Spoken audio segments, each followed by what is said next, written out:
استغل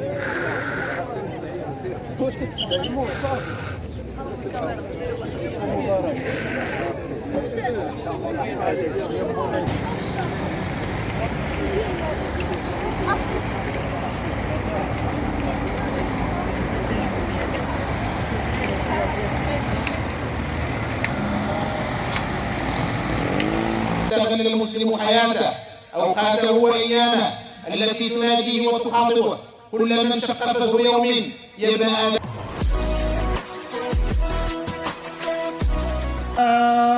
الله والحمد لله ولا إله إلا الله.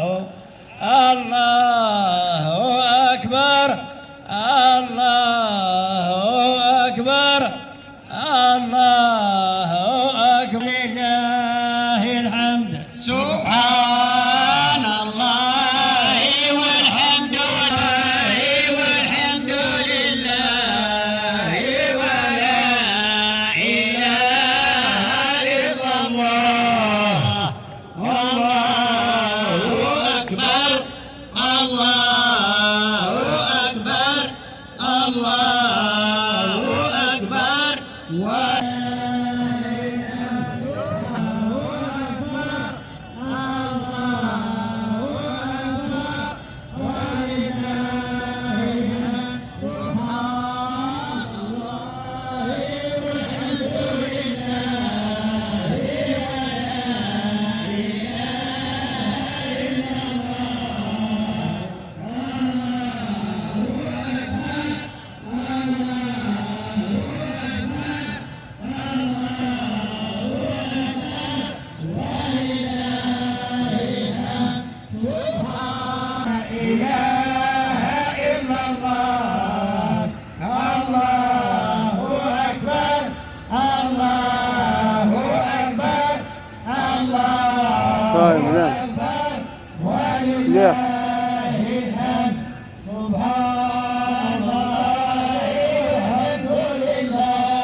سبحان الله والحمد لله ولا إله إلا الله.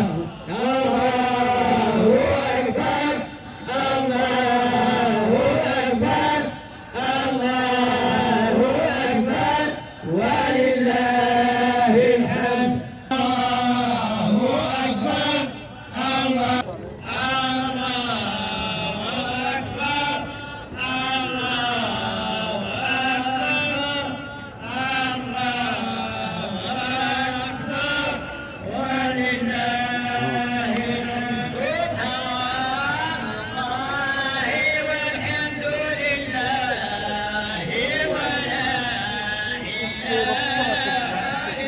الله صلى الله عليه وسلم.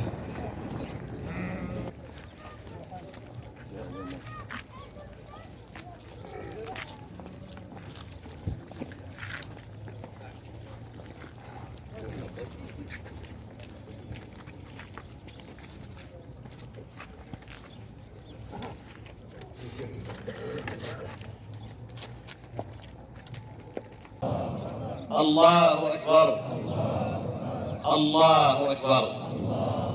أما بعد فيا أيها الإخوة المؤمنون عباد الله، اتقوا الله تبارك وتعالى حق تقواه وأطيعوا الله ورسوله تبلغوا مناكم في رضاه.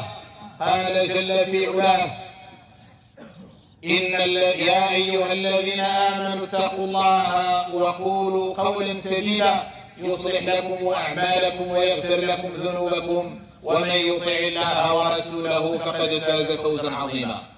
لقد حل بنا يوم مبارك كريم، يوم فرحة وبهجة وسرور، يوم ذكر وشكر وتضحية وعطاء.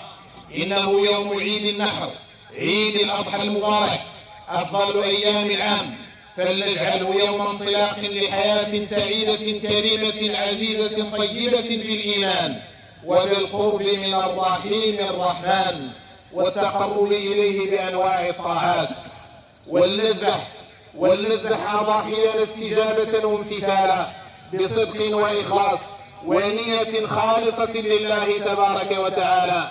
ولنذبح معها أصنام المعاصي وأوثان الذنوب التي أشربها كثير من الناس في قلوبهم فأحبوها حبا جما، فإذا تخلصنا منها فتلك هي التقوى المرادة بمختلف الشعائر والأنساك، ومنها الضحية والذبح لله القائل سبحانه: لن ينال الله لحومها ولا دماؤها ولكن يناله التقوى منكم. الله أكبر، الله أكبر، الله أكبر.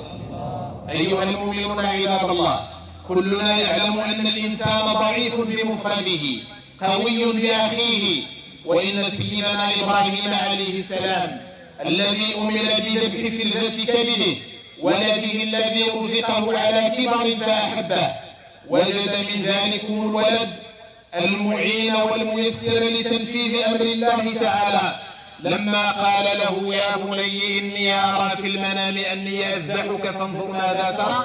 قال: يا أبت افعل ما تؤمر ستجدني إن شاء الله من الصابرين. الله أكبر، الله أكبر، الله أكبر. وبذلك جاء الفرج وجاءت النجاة للولد وجاء التصديق للأب الكريم. قال الله تعالى: إن هذا لهو البلاء المبين. جاء الفرج والفداء والنجاح والفلاح بالاستسلام لأمر الله وطاعته. لنتعلم من هذا أيها الإخوة أن كل تضحية وصبر وامتثال يعقبه فرج ونصر وتمكين وانتصار، فما علينا إلا أن نتعاون ونتكاتف ويؤازر بعضنا بعضا، فيأخذ القوي بيد الضعيف ويعلم المتعلم الجاهل وينصح المستبصر الغافل، لتكون أمتنا واحدة على من عداها وآذاها، وينصر الله بها هذا الدين وهذه الأمة، يحفظها ربنا سبحانه وتعالى بالإسلام، عزتها ونصرها وخيريتها في الدين. قال ربنا سبحانه: كنتم خير أمة أخرجت للناس. الله أكبر، الله أكبر، الله أكبر.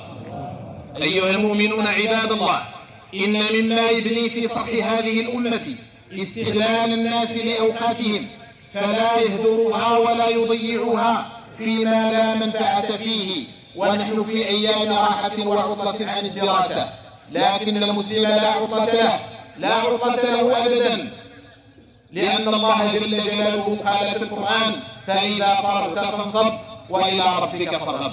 فلنستغل هذه العطلة لأنفسنا ولأبنائنا في تحفيظ القرآن الكريم وتعلم سنة النبي الكريم وتعلم أحكام الإسلام وأحكام هذا الدين.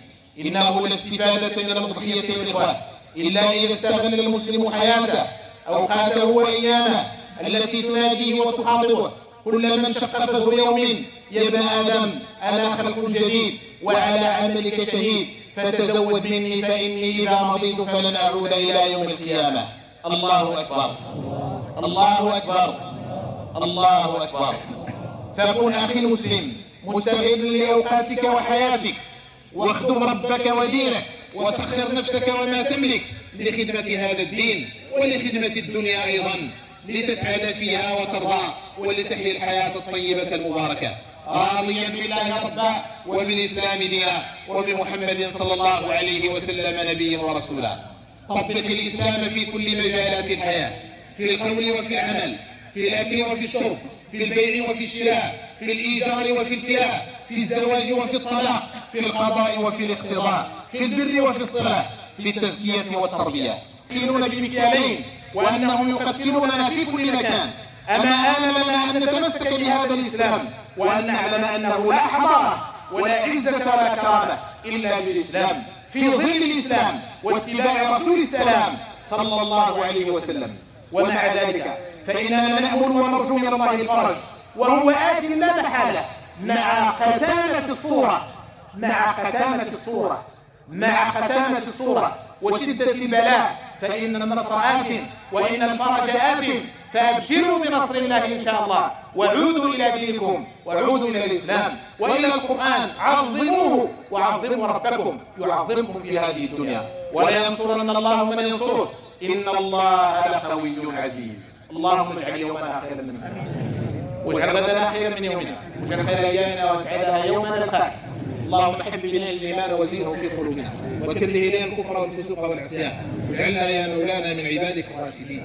اللهم بارك لنا في جمعنا هذا، ولا تدع لنا فيه ذنبا إلا غفرته، ولا هما إلا فرجته، ولا مريضا إلا شفيته، ولا ضالا إلا هديته، ولا مسافرا في برك وبحرك إلا سالما غانما رددته، ولا حاجة من حوائج الدنيا والآخرة هي لك رضا ولنا فيها صلاح إلا قضيتها ويسرتها وأعنتنا عليها بجودك وكرمك يا أكرم من سئل ويا خير من أعطى.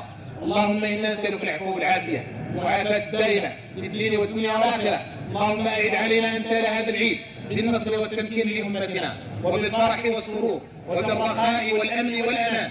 اللهم اجعل بلدنا آمنا مطمئنا سخاء رخاء وسائر بلاد المسلمين. اللهم اقض حوائج المحتاجين، واقض الدين عن المدينين، وارد دينك الضالين، واشف المرضى وعافى الأصحاء.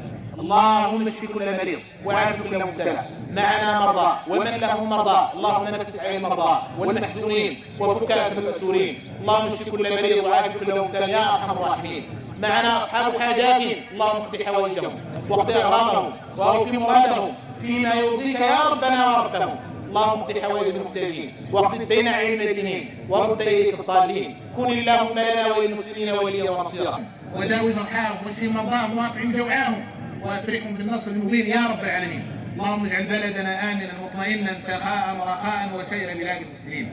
صاحب الجلالة الملك محمد السادس أمير المؤمنين، اللهم انصره نصرا تعز به الدين وتعلي به راية الإسلام والمسلمين. أقر اللهم عينه بولي عهد الأمير المحبوب مولاي الحسن، وأصلح اللهم شباب أمتنا الإسلامية.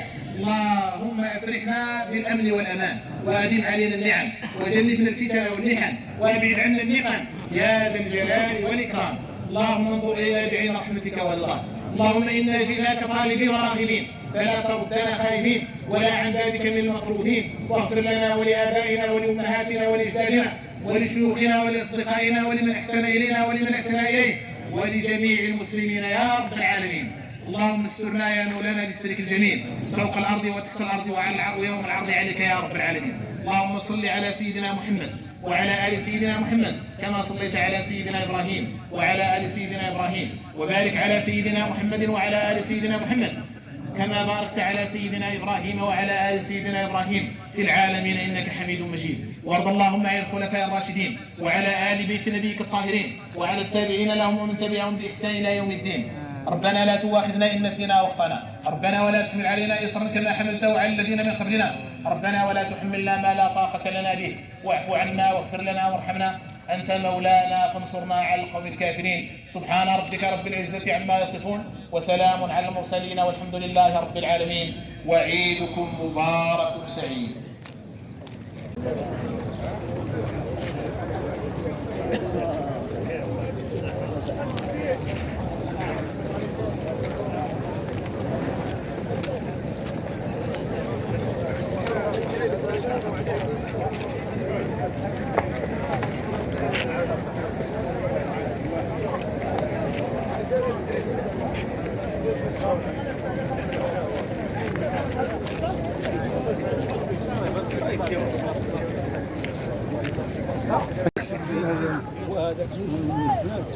ما شاء الله ما شاء الله.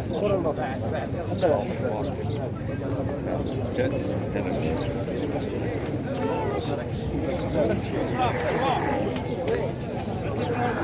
ظاهر يا عمر واش كتسمعوا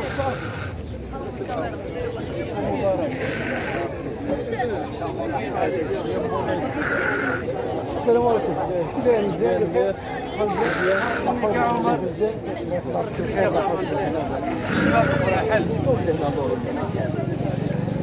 انا ونروح